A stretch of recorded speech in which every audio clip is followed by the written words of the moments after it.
What up guys, Super Metal 993 here to bring you another album review.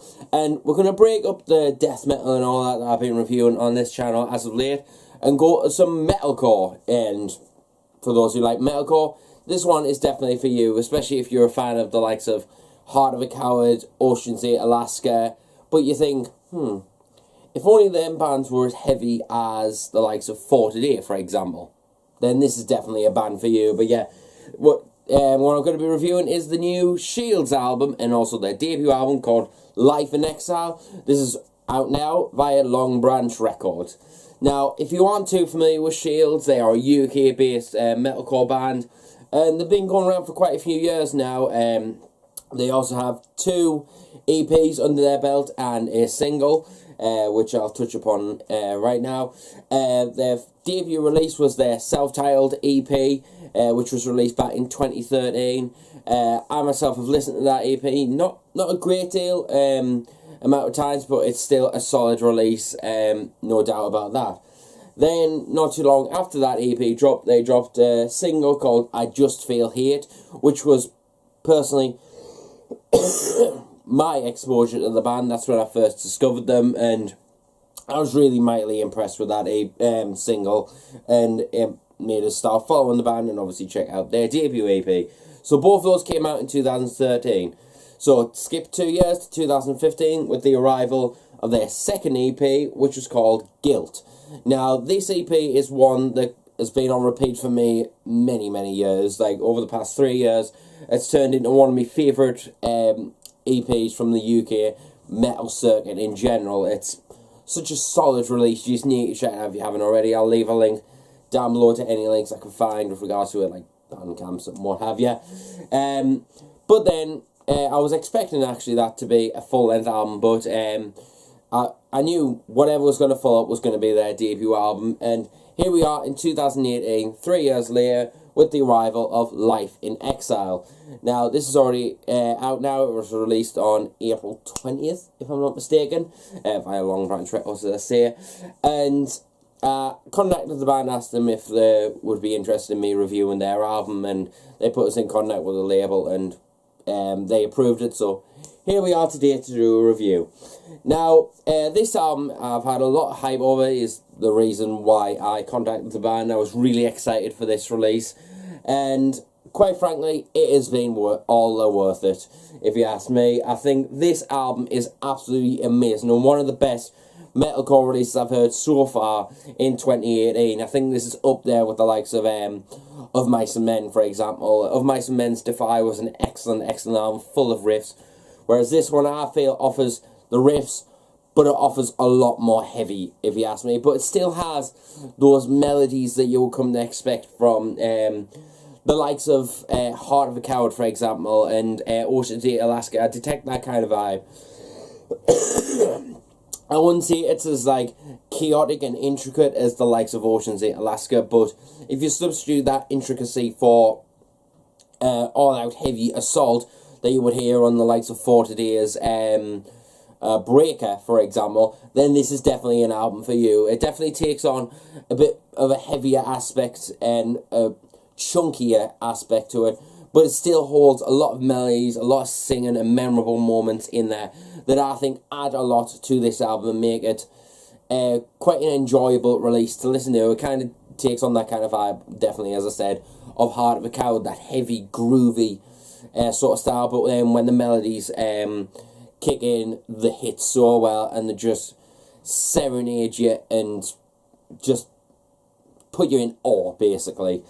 But yeah, the production value behind this album is definitely one aspect that I was kind of looking forward to hearing, because I was expecting a kind of quite thin, clean production behind it, but for all it's still clean, it's very chunky. This is an absolutely massive sounding album. It's very thick sounding, beefy as fuck, and when the breakdowns hit and when it smashes hard and hits with the hammers just before the breakdowns, it hits very fucking hard, and I really didn't expect that. I was expecting for them to go, I don't know why, but looking at the album cover, I was expecting them to go a bit more a little bit more progressive and maybe a bit more melodic, but it's still melodic, obviously, and I'll get to that in a second. But it's chunky, it's groovy, it's an all-out fun, enjoyable album to listen to. It's one of those metalcore albums that when the heavier parts hit, it's there primarily just to punch you in the face and just fill you with so much anger and want you to, you know, crowd kill if you want to, which I don't endorse that shit. Anyway, but the melodies are something that I really particularly enjoy on this album. They're definitely reminders of a bit of Bury Tomorrow in an essence, those kind of cleans. The clean vocals are very, very serenading and very beautifully executed, if you ask me. They're not all that massively powerful, like overwhelming, like as if they're shouting, you know, like, no, I'm not really massively in that sort of stuff. If it's done well, it's done well, get in. But this one, they definitely soothe and serenade very well, kind of like, excuse me, the guitarist of Bury Tomorrow does on their albums. Excuse me. But also, I have to say, throughout this course of this album, I do detect a bit of a Architects kind of vibe with the progressions, and it's not as progressive as Architects, but the progressions definitely give you a bit of a flavour and a bit of a vibe for, I'd say kind of, I wouldn't say the later era of Architects. I'd say maybe mid and early era kind of influence there. I definitely think it overwhelms and adds to that sort of vibe to this album. But as I said, the guitar tone's very, very chunky and stuff like that. Drum work, it's absolutely amazing, very precise, very groovy when it needs to be, but still heavy, chunky, and the drums sound absolutely massive on this album. It really adds a lot to the overall sound, definitely, if you ask me. I've touched upon the cleans, but I have to say the vocals, like the harsher vocals, are one of the things that sells this album for me. I definitely feel from the low metalcore vocals to the higher kind of post-hardcore-y kind of shouts, hardcore, whatever mids you want to refer them to. They're so powerful, they're so filled with so much emotion, and they're just filled with a lot of attitude, if you ask me. You can feel every emotion that's in the lyrics, that the heart is being poured into these lyrics and these songs, and the emotion is there. It's definitely an awesome performance, if you ask me. Kind of emotion filled just as much as the likes of Trivium's In Waves, for example. That kind of level, if you ask me. You also get some guest spots on this album, I might as well add. You get Spencer Carness, I believe that's, or Charness, I believe it's Carness. If I'm wrong, please write some comments down below and tell us I'm fucking shit at pronunciation. But he features on the 5th song, which is White Embers. An excellent song. Obviously, you know Spencer's vocals. He's one of the most iconic vocalists in metalcore. I definitely say if you're a fan of Ice and Iron Kills, you'll find something to like about these guys. Not so much the theatricalness of Ice and Iron Kills, but the grooves and the metalcoreness, definitely, I'd say. You also get on the 9th song, Mother, which is an excellent song, I might as well add. You get Joel Haywood from Silent Screams, also laid down his vocals. Once again, very well-known vocalist, especially in the UK metalcore scene. Everyone knows that voice, and he lays it down spot on. What was that? There we are. But anyway, a couple of favourite songs for me are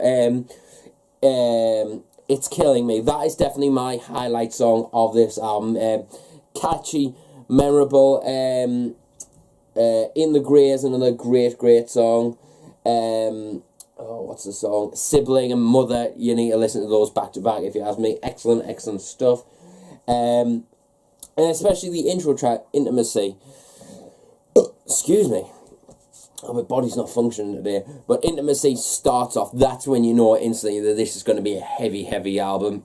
But when the other tracks like In the Grey, Upside Down and White Embers, It's Killing Me, that section of the album comes in. It comes in with more of a melodic, soothing kind of metalcore, but still hits you with breakdowns when you least expect it. It's excellent, excellent stuff. So yeah, this has been a really anticipated album for me to hear personally, and I'm really happy that I got the chance to review it. I'd like to just quickly thank Long Branch Records for giving me this opportunity, and also Shields for giving me the contact information to get this album to review. So I really appreciate it, and I hope everyone on watches this video checks out the new Shields album. If you haven't already, I'll be very surprised. Definitely one of the best UK metalcore albums that you're going to hear in 2018, if you ask me. Definitely check out the songs, like I said, It's Killing Me, In the Grey, White Embers, and I'd say Mother. Definitely check out those songs. For an overall score though, I'm going to give this a solid 8.5 out of 10. Very solid, very groovy, soothing, but it still punches you right in the face. So if you're a fan of Heart of a Coward, I'd say Ice Nine Kills, and what was the other band I mentioned? Ocean's 8 Alaska. If you're a fan of those three bands in particular, definitely check out Shields with their debut album, Life in Exile, released in 2018 under Long Branch Records. Links down below. And I'll see you until the next video, and remember, stay metal, and I'll see you later.